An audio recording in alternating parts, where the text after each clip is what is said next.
Magandang araw at magandang buhay, lalong-lalo na sa ating mga minamahal na mga senior citizens.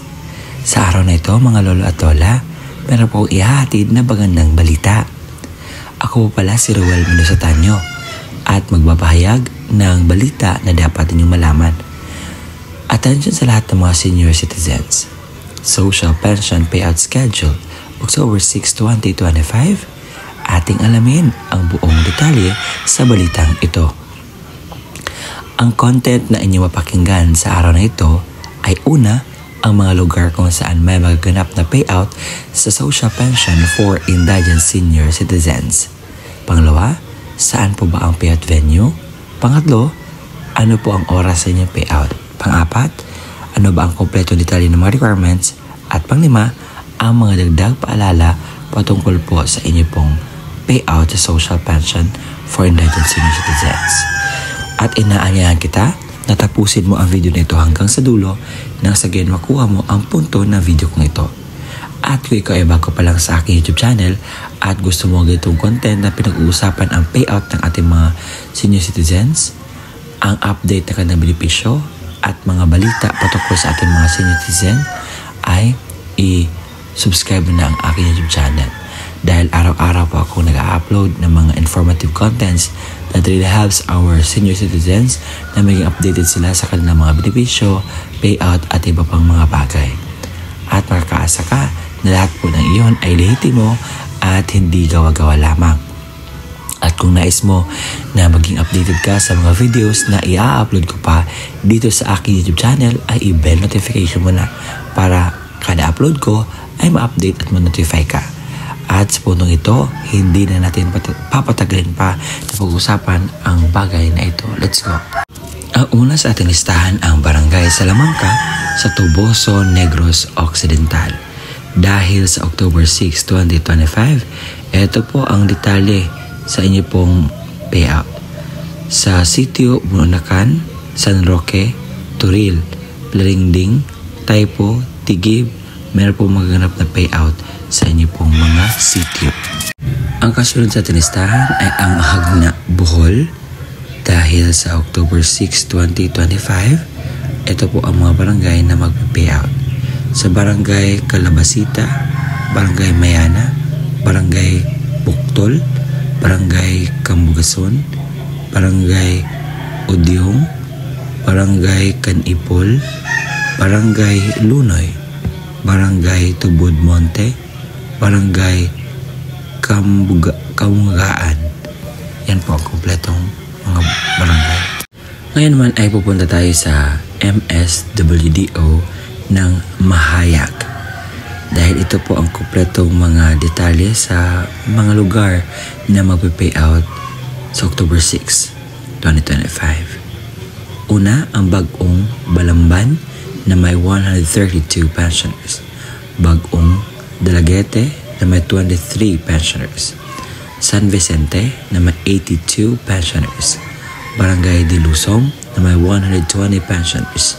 Barangay Balanan na may 45 pensioners. Barangay Tuburan na may 69 pensioners.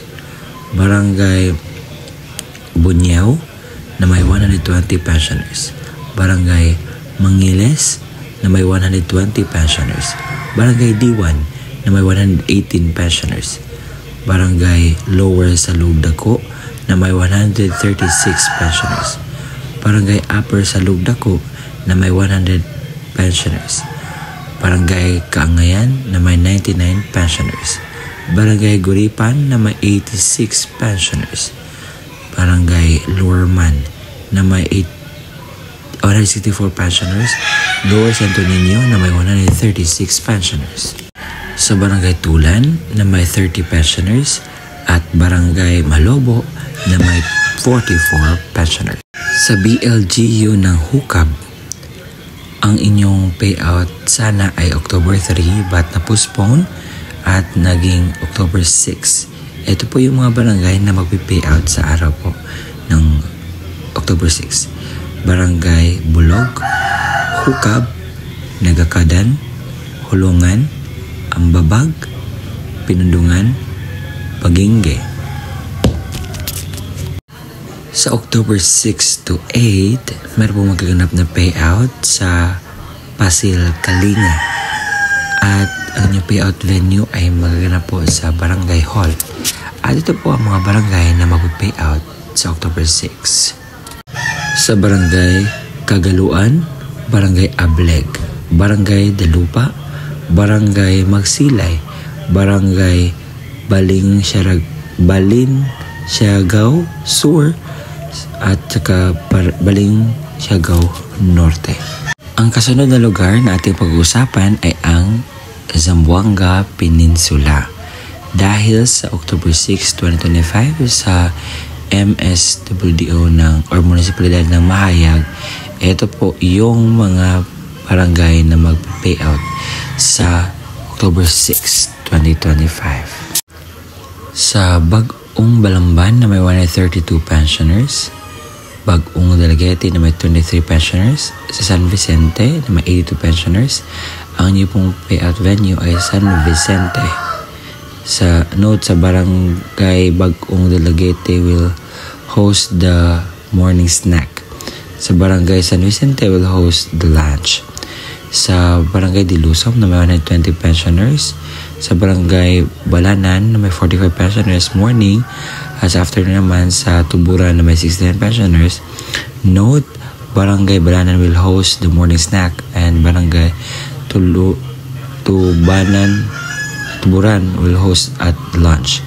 Sa Bunyaw na may 120 pensioners, Barangay Mangiles na may 120 pensioners, Barangay Diwan na may 80 pensioners, Lower Salugdako 136 pensioners, Upper Salugdako na may 100 pensioners, Barangay Kaangayan na may 99 pensioners, Barangay Guripan na may 86 pensioners. Ang note, Barangay Kaangayan will host at lunch, Barangay Guripan will host at afternoon snack. Barangay Lorma may 164 pensioners, Barangay Lower Santo Niño na may 136 pensioners, Barangay Tulan na may 30 pensioners, at Barangay Malobo na may 44 pensioners. Ang venue ay sa Malobo will host sa lunch po ninyo. Sa MSWD ng Corelia, meron pong magaganap na payout sa October 6, 2025 sa lahat po ng 8 barangay. Para po sa mga senior citizens na tatanggap ng kanilang social pension ngayong October 6, 2025, paki-photocopy lang po ng inyong senior citizens ID at pirmahan ng 3 sa bupod ng Regional Office ng Davao City.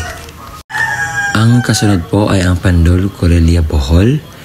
Sabi dito, good day, we are pleased to inform you that the senior citizen social pension third quarter payout will be in this coming Monday, October 6, 2025. Simultaneously starts at 8 a.m. to 12 noon only at Pandol Covered Court, Pandol, Corelia, Bohol.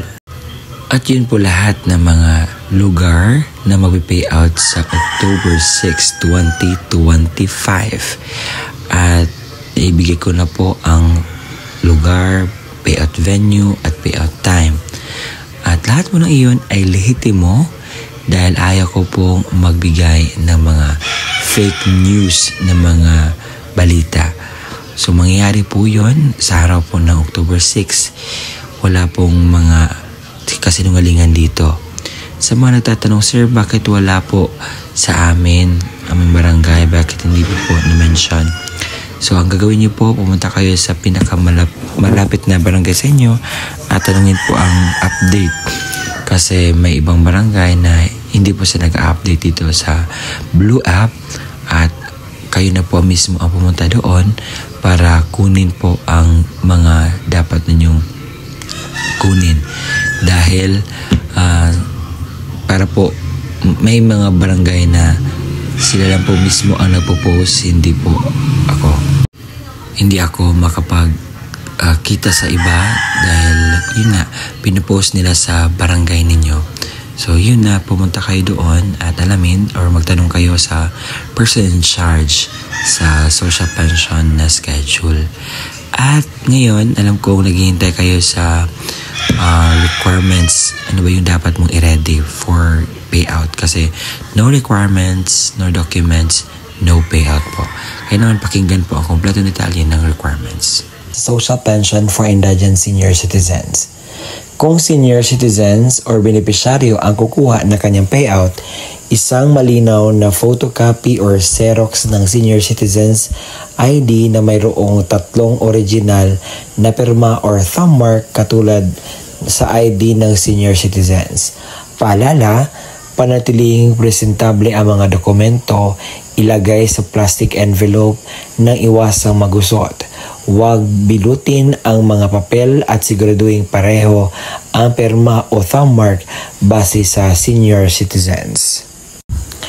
Kung authorized representative ng senior citizens or beneficiary ang kukuha ng pensyon, isang malinaw na photocopy ng ID ng senior citizens at lagyan na 3 original na pirma o thumb mark katulad ng nasa ID ng senior citizens. Authorization letter na nagmumula sa MSWDO, CSWDO at OSCA na mayroong original na pirma na MSWDO, OSCA, senior citizens at authorized representative. Isang malinaw na photocopy ng government-issued ID gaya ng SSS, updated PhilHealth ID, Barangay ID, UMID, Voters ID, updated voter certification, updated police clearance ng authorized representative at lagyan na 3 original na pirma o thumb mark katulad ng ipapakitang ID. Paalala, siguraduhin pareho ang lagda thumb mark ng senior citizen, benepisyaryo at authorized representative base sa kopya ng government-issued ID na presenta. Kompletuhin ang mga hinihinging lagda thumb mark sa authorized letter, iwasang magusot at huwag bilutin ang mga dokumento. Kung namatay na ang benepisyaryo, isang malinaw na Xerox ng ID ng pensioners. Warranty letter na nagmula sa MSWDO, CSWDO o OSCA na may pirma ng MSWDO. Xerox ng death certificate ng benepisyaryo na mayroong serial number. Isang malinaw na photocopy ng government-issued ID gaya ng SSS, updated PhilHealth ID, updated Barangay ID, UMID Voters ID, updated voter certification, at updated police clearance ng authorized representative at lagyan ng 3 original na pirma o thumb mark katulad ng pinapakitang ID. Paalala, kompletuhin ang mga hinihinging lagda o thumb mark sa warranty letter at iwasang maggusot at huwag bilutin ang mga dokumento. Kung wala ang death certificate, kinakailangan ng certificate mula sa MSWDO, CSWDO na nakasaad ng pagpatunay na ang benepisyaryo ay patay na at kasalukuyang inasikaso ang death certificate. Huwag kalimutang magdala ng inyong ballpen na itim, payong at saka tubig. At kung meron na doon na po kayo sa payout, kinakailangan nyo pong gawin ito. Kinakailangan kumain muna kayo before pupunta sa payout. Magdala ng sariling ballpen, inumin at gamot kung kinakailangan. Baka pagdating po doon ay medyo mas ready tayo para maiwasan natin ang mga darating pang mga sakuna. At ang gagawin niyo po is magpila po, sumunod sa mga alituntunin ng payout. At yun po. At yun po ang kumpletong detalye na ating nalalaman ngayon. Maraming salamat po sa walang sawang pagsusuporta, panunood po sa ating mga ina-upload na vlogs. Umabot na po tayo sa 70,000 subscribers. Maraming salamat po and God bless us all. Gawin natin 100K. Kaya ba? Salamat!